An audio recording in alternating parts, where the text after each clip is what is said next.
Hello guys, this is Mike and today I am going to show you how to write a good CV.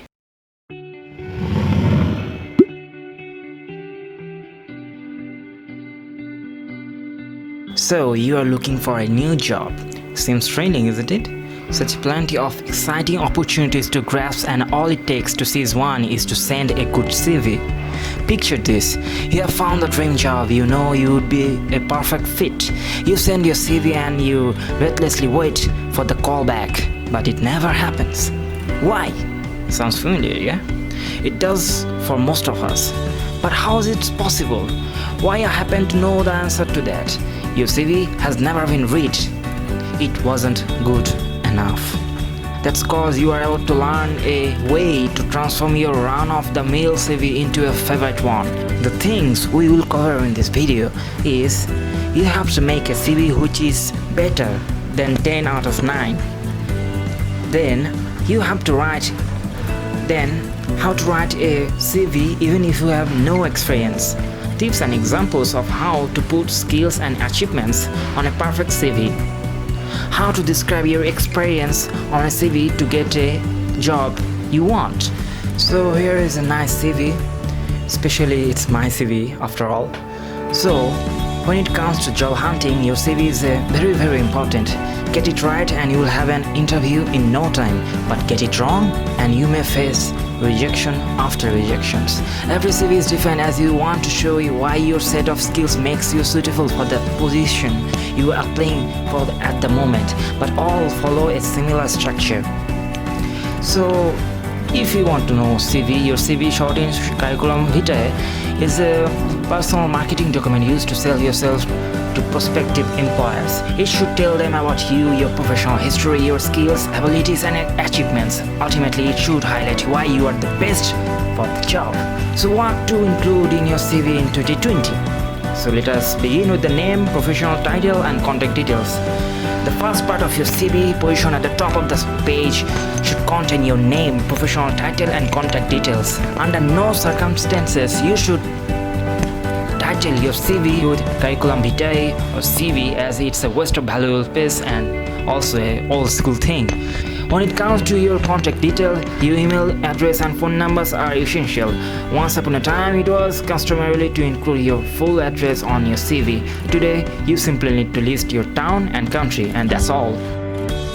Now it comes to personal profile. A personal profile, also known as a personal statement, career objectives, and professional profile. One of the most important aspects of your CV is a short paragraph that sits just underneath your name and contact details, giving prospective employers an overview of who you are and what you are all about.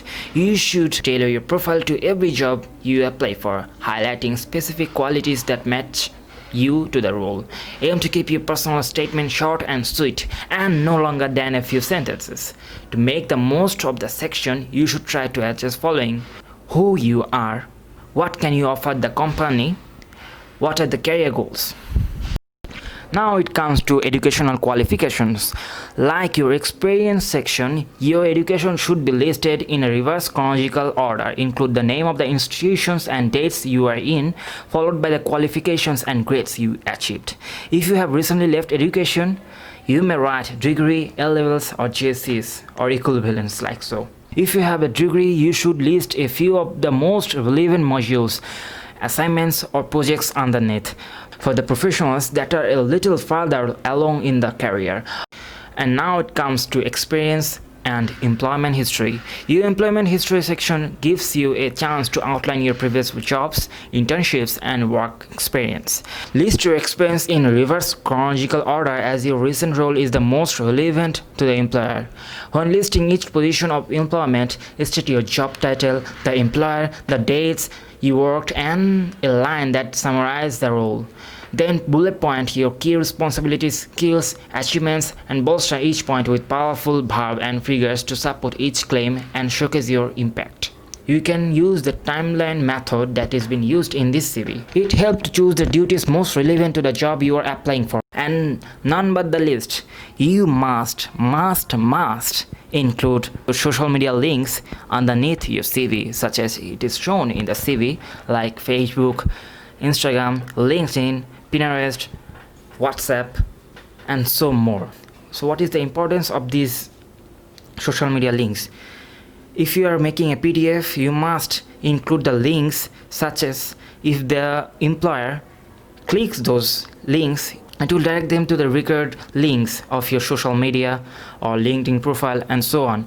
So you must include them, and it's very short way to let yourself know to the employer or the company. And for the reference section, you must include your professor back in university or the previous bosses in your company and so on.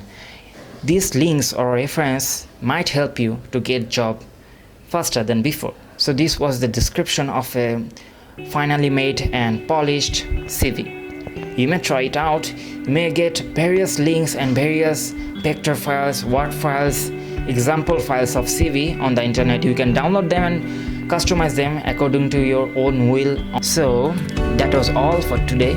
So thank you. Goodbye then. See you in the next video.